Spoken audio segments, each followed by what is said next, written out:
First ఏంటంటే వీళ్ళు chat GPT, Gemini ఇవన్నీ సెర్చ్ చేస్తున్నారు కదా జనరల్ గా పబ్లిక్ లో మన ఫౌండర్ మిత్రులు చెక్ చేసేటప్పుడు 4 రకాలు చెక్ చేసినప్పుడు అన్నిట్లలో ఇన్ఫర్మేషన్ ని పూర్తిగా చదివి ఆర్టిఫిషియల్ ఇంటెలిజెన్స్ అండ్ మరియు ఆర్టిఫిషియల్ సూపర్ ఇంటెలిజెన్స్ ఈ రెండింటి డిఫరెన్స్ చూసుకోమని చెప్పండి. చూసుకున్న తర్వాతనే మనకి ఏఐ కేవైసీ ఏ విధంగా ఉండబోతుంది అనేది అర్థమవుతుంది. మన ఈరోజు కామారెడ్డి నుంచి వేణుగోపాల్ గారు మనకు గ్రూపులలో పోస్టింగ్ ఇవ్వడం జరిగింది. పాల్ గోపాల్ గారు ఉన్నారు కదా, దాంట్లో అవును. ఆర్టిఫిషియల్ ఇంటెలిజెన్స్ కేవైసీ ఏ విధంగా ఉండబోతుంది, దానికి ఇలాంటి ఉంటాయని చెప్పేసి క్లియర్ గా చెప్పడం జరిగింది. ఆ ఒక వాట్సాప్ గ్రూప్ లో మనకు 2 అవర్స్ బ్యాకే ఇచ్చారు అవును. ఈరోజు. దాంట్లో ఏమి ఇచ్చారంటే, నాకు ఆల్రెడీ అవగాహన ఉంది, నాకున్న అవగాహన నేను చెప్తాను.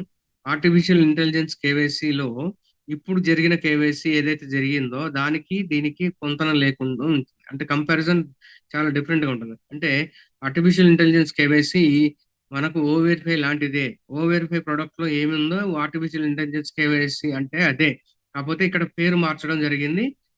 ఓ వెరిఫైలో ఏముండేది, మనకు ఆల్రెడీ ఉంటదని ఏదైతే అన్పాజిటివ్ కంపెనీ ద్వారా ఏదైతే చెప్పబడిందో దాంట్లో ఓ వెరిఫైలో మనకు కళ్ళు, వేలు, వీడియో ఈ 3 తీసుకుంటూ ఆధార్ కార్డ్, పాన్ కార్డ్ తీసుకోవడం జరుగుతుంది అని చెప్పేసి చెప్పారు.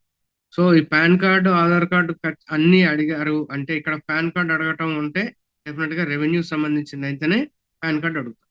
సో డెఫినెట్ గా దాన్ని విక్టరీ విత్ యాష్ ద్వారా ఏఐ కేవైసీ అయిపోయి దాని నుంచి కొత్త ఓఎస్ లోకి తీసుకెళ్లి అక్కడ మనల్ని నిలబెట్టి అక్కడ ప్రొడక్ట్ల గురించి మార్కెట్లోకి వెళ్ళడానికి లాంచింగ్ చేస్తాడు. బిఫోర్ దట్ అక్కడ ప్రొడక్ట్ వ్యాలెట్ డెఫినెట్ గా ఈ ఓ ట్రాకర్, ఓ నెట్, ఓ ట్రిమ్ ఇవన్నీ ఉంటేనే వ్యాలెట్ జనరేట్ అవుతుంది. కాబట్టి దానికి సంబంధించిన ఇన్ఫర్మేషన్ ని తీసుకొని ఆర్టిఫిషియల్ ఇంటెలిజెన్స్ కేవైసీ పూర్తి చేసి మనకు వ్యాలెట్ షో చేసి ఆ కొంత కొంత పర్సంటేజ్ ఇచ్చుకుంటూ ముందు ట్రైనింగ్ లోపల ట్రైనింగ్ ఇచ్చుకుంటూ వెళ్ళిపోయే అవకాశం ఉంది. లాంచింగ్ గుర్తుపెట్టుకోవాల్సింది ఏంటంటే ఇక్కడ లాంచింగ్ కి మన డబ్బులకు సంబంధం లేదు. మనకు వస్తాయి. లాంచింగ్ వచ్చే రెవెన్యూ వేరు, ఈ రెవెన్యూ వేరు. ఈ విషయం ఆల్రెడీ రీసెంట్ వెబినార్ లో చెప్పడం కూడా జరిగింది. సో మళ్ళీ ఒకసారి ప్రతి ఒక్క వెబినార్ ని, ప్రతి ఒక్క ఫేస్బుక్ పోస్టింగ్ ని, ప్రతి ఒక్క మనకు ఇచ్చేటువంటి ఇన్ఫర్మేషన్ ఎవరైతే మనకు సీనియర్స్ ఉన్నారో వాళ్ళు ఇచ్చేటువంటి ఇన్ఫర్మేషన్ ప్రతి లైన్, ప్రతి పోస్టింగ్ చదివి చూసి విని ఉంటే ఈ ప్రాబ్లం ఉండదు. ఈ ఈ ఈ విధమైనటువంటి పానిక్ సిచ్యువేషన్ రాదని నా ఉద్దేశం. వరల్డ్ వైడ్ రిజిస్ట్రేషన్ చేసుకున్న వాళ్లకు ఎవరికైనా సరే నాన్ ఫౌండింగ్ మెంబర్స్ కి లింకులు ఉండవు. ఉన్న వాళ్ళ లింకులు పనిచేయవు. ఇదే కంపెనీ క్లియర్ గా చెప్పడం జరిగింది లైవ్ లో రీసెంట్ వెబినార్లలో రెడ్ రిఫన్ సార్ ద్వారా కానీ జాన్ వైట్ గారి ఫేస్బుక్ పోస్టింగ్ల ద్వారా కానీ చెప్పడం జరిగింది. ఇది గుర్తుంచుకోండి. డెఫినెట్ గా మన లింకులే గోల్డెన్ లింకులు కాబోతున్నవి. మన లింకులే వరల్డ్ వైడ్ అవసరము. ఇప్పుడు ఉన్నటువంటి ఉన్న 5 లక్షల మందికి ఒకవేళ 100 లింకులు పూర్తి అయిపోతే కనుక ఈ 100 లింకులు ఈక్వల్ టు 500 కోట్ల 5 కోట్లు దాటిపోతాయి.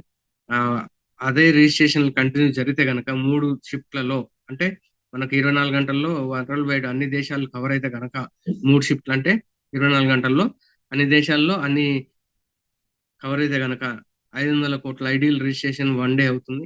ఈ 1 డే ఇంకొక రోజు గ్యాప్ ఇస్తే 1000 కోట్ల రిజిస్ట్రేషన్స్ కూడా జరిగిపోతాయి.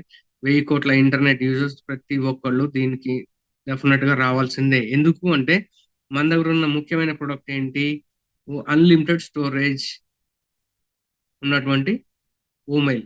ఆ ఓమెయిల్ ని రీనేమ్ చేసి విక్టరీ విత్ యాష్ లో మనకు వేరే విధంగా ఇవ్వబోతున్నారు. ఇలాంటి ప్రొడక్ట్లు ఒక 4-5 ఉంటాయి. ఫ్రీ ప్రొడక్ట్లు, పెయిడ్ ప్రొడక్ట్లు ఒక 60 ఉంటాయి. ఇవన్నీ 1 బై 1 మనకు ట్రైన్అప్ చేస్తూ మన ద్వారా ఆ ప్రొడక్ట్ సంబంధించిన లింకుల్ని కంపెనీ మార్కెట్ లో రొటేటర్ ద్వారా ఉంచబోతుంది. అంటే మీరు ఐడి లోపల గడిపే దాన్ని బట్టే మన మార్కెట్ లో లింకుల్ని క్యాప్చర్ చేసే అవకాశం ఉంటుంది. అంటే మీరు ఐడి ఓపెన్ చేస్తే పలానా దేశం నుంచి పలానా వ్యక్తి ఈ విధంగా వస్తున్నాడు, మీ లింక్ ద్వారా రిజిస్ట్రేషన్ చేసుకోవడానికి యాక్సెప్ట్ చేస్తారా అని చెప్పేసి అడిగే క్రమంలో మీరు యాక్సెప్ట్ కొట్టినప్పుడు దాంట్లో వచ్చేటువంటి ట్రాఫికే ఇది. సో నాకు అవగాహన ఉన్నంత వరకు ఈ ట్రాఫిక్ అనేది ఆల్రెడీ ఎగ్జిస్టింగ్ వరల్డ్ వైడ్ ఉన్నటువంటి ఎగ్జిస్టింగ్ ట్రాఫిక్ నే మనకు పంచాడు. మనకు ఇప్పుడున్న 100 లింకుల్లో ట్రాఫిక్ ఇంక్లూడ్ అయి ఉన్నది అనే విషయం గమనించాలి. అంటే మాకు ఎలా తెలుస్తుంది ఏంటి అని చెప్పేసి మీరు అనుకోవచ్చు. కానీ కంపెనీ ఏది కూడా బయట పెట్టట్లేదు. పెట్టడం వల్ల మనకే పోటీతత్వం పెరిగి బయట వాళ్ళు టెక్నాలజీని మ్యానిపులేట్ చేసి ఈ విధంగా ఉన్నటువంటిది అని చెప్పేసి మ్యానిపులేట్ చేసే అవకాశం ఉంది కాబట్టి దాన్ని బయటకి ప్రకటించకుండా మనకు వికరీ డాష్ లో బ్యాక్గ్రౌండ్ వర్క్ జరుగుతుంది, టెక్నికల్ గా వర్క్ జరుగుతుంది. కేవైసీలు జరగట్లేదని కొంతమంది అంటున్నారు. దానికి కూడా ఇక్కడ టెక్నికల్ గా వర్క్ జరుగుతుంది అనే విషయాన్ని గమనించుకోవాలి. ఇది విషయం. సో మన లింకులు వరల్డ్ వైజ్ యూజ్ అవ్వబోతున్నాయి. మనకు వచ్చిన లింకులు మనం మార్కెట్ లో వెళ్ళడానికి కావలసిన మార్గాల్ని రెడీ చేసుకుంటుంది. అంటే ఒక యుద్ధానికి వెళ్ళేటువంటి రాజుకి వెనుక సైన్యం అన్ని రకాల ఎలా రెడీ చేసుకుంటారో యాష్ గారు మార్కెట్ లో వెళ్ళడానికి కావలసిన సైన్యాన్ని రెడీ చేసుకుంటాడు. ఒకే రోజు 5 కోట్ల మంది తోటి మార్కెట్ లోకి వెళ్ళాలని ప్లానింగ్ లో ఉన్నారు. అందువల్ల 5 కోట్ల మంది ఐడీలు వెళ్ళినప్పుడు మళ్ళీ వచ్చేటువంటి ట్రాఫిక్ ని మనకు మాత్రమే పంచుతాడు. మన 5 లక్షల మంది ఎవరైతే ఉన్నారో వాళ్ళు ఆర్టిఫిషియల్ ఇంటెలిజెన్స్ కేవైసీ అయిపోయిన తర్వాత ఎవరైతే వెరిఫై అయిపోయిన వాళ్ళు, ఎవరైతే సర్టిఫై అయిపోతారో ప్రెసెంట్ వెరిఫై అయిపోయిన వాళ్ళు ఉన్నారు, వెరిఫై కానోళ్ళు కూడా ఉన్నారు. వాళ్ళందరికీ వెరిఫై జరుగుతుంది, సర్టిఫై జరుగుతుంది. ఆ సర్టిఫై జరిగిన తర్వాత మార్కెట్ లోకి ప్రొడక్ట్స్ ఇవ్వడానికి లింకులు పనికొస్తాయి, కనబడుతుంటాయి. కానీ కొంతమంది లింకులు పనిచేయవు. ఇది లేయర్ టెక్నాలజీ. ఇది కాదు అని అంటే మనం ఏం చెప్పలేము. ఇది అవును అంటానికి ఎదుటి వ్యక్తికి సేమ్ నాలెడ్జ్ ఉన్న వ్యక్తితో మాట్లాడగలుగుతాం. కానీ ఎక్కడో యూట్యూబ్ లో చూసి ఏదో ఎక్కడెక్కడో ఛానల్స్ లో చూసి ఇది నాకు తెలుసు అని అనుకుంటే తప్పు. ఏఐ కేవైసీ వేరే, డెఫినెట్ గా కేవైసీ వేరే, ఏఐ కేవైసీ. కేవైసీలో ఓన్లీ పాన్ కార్డు, అదే ఆధార్ కార్డు ఒకటే తీసుకున్నారు, పాన్ కార్డు అడగలేదు. పాన్ కార్డు అడగటం, కళ్ళు, ఐరిస్ తీసుకునేది డెఫినెట్ గా ఆర్టిఫిషియల్ ఇంటెలిజెన్స్ కేవైసీ లో ఉంటుంది. అది ఎందుకు అంటే మన డబ్బులు, మనకి ఇచ్చేటువంటి డబ్బులు మిస్యూజ్ అవుతున్నాయా, కరెక్ట్ యూజ్ అవుతున్నాయా, ఇది మిస్లీడ్ అంటే టెర్రరిజం వాడుతున్నారా, దేనికి సంబంధించి వాడుతున్నారా అని చెక్కింగ్ ఏవైతే ఉంటాయో బ్యాంకులకు, అలాంటి టెక్నాలజీనే ఇక్కడ యూజ్ చేసి మన వీడియో కంటెంట్ తీసుకుంటుంది, దాంట్లో లోడ్ అయి ఉంటుంది. ఎప్పటికీ మనం విత్డ్రా చేసినా ఏదైనా చేసినా వాళ్ళు మనల్ని బ్యాంకులో కానీ ఎక్కడ కానీ మనల్ని వెరిఫికేషన్ ఆర్టిఫిషియల్ ఇంటెలిజెన్స్ ద్వారా జరిగిపోతుంది. ఒక మనిషి చేసేది అయితే కాదు ఇది. ఒకసారి లోడ్ చేస్తే అది ఎప్పటికి ఉంటుంది. సో కళ్ళలో రెటినా ఇమేజ్ ని ఎవరు మార్చలేరు, ఎప్పటికీ మార్చలేరు. వేలి ముద్రలను ఎవరు మార్చలేరు. ఫేస్ రీడింగ్ మారవచ్చు కానీ వేలి ముద్రలు, కళ్ళలో ఉండేటువంటి రెటినా ఇమేజ్ ఎవరు మార్చలేరు. కాబట్టి అవి బేస్ లో ఉంటాయి. దానికి సంబంధించి ఆర్టిఫిషియల్ ఇంటెలిజెన్స్ ద్వారా లోడ్ అయిపోయి మెమొరీలో ఉంటాయి. మనం ఎప్పుడు ఏ ట్రాన్సాక్షన్ జరిగినా మనకు వెరిఫికేషన్ అనేది సిస్టమ్ ద్వారానే జరిగిపోతుంది. అంతా డిజిటల్ ట్రాన్స్ఫర్మేషన్ అంతా. కాబట్టి ఈ డిజిటల్ విప్లవంలోనే మొత్తం జరుగుతుంది. అది 100% నిజమే. అది కాదని అంటే మనం ఒక కార్పొరేట్ కంపెనీ స్టేట్మెంట్ ఇచ్చినప్పుడు డెఫినెట్ గా దాన్ని నెగిటివ్ తీసుకో అవకాశం లేదు. ఎందుకంటే ప్రతి ఒక్క కంపెనీ అబ్జర్వేషన్ చేస్తుంది.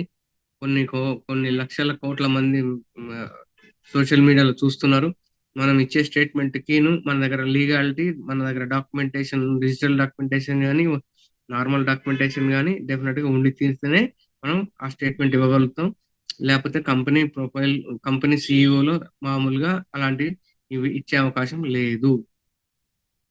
అది దయచేసి గుర్తుపెట్టుకొని సబ్జెక్ట్ ని పబ్లిక్ గా ఎవరు, ఏ కంపెనీ కొత్తది సబ్జెక్ట్ ని మార్కెట్ లోకి రిలీజ్ చేయదు. గుర్తుపెట్టుకొని ఐడి లోపల ఏం జరుగుతుందో అందరూ గమనించుకోవాల్సిందిగా నా మనవి.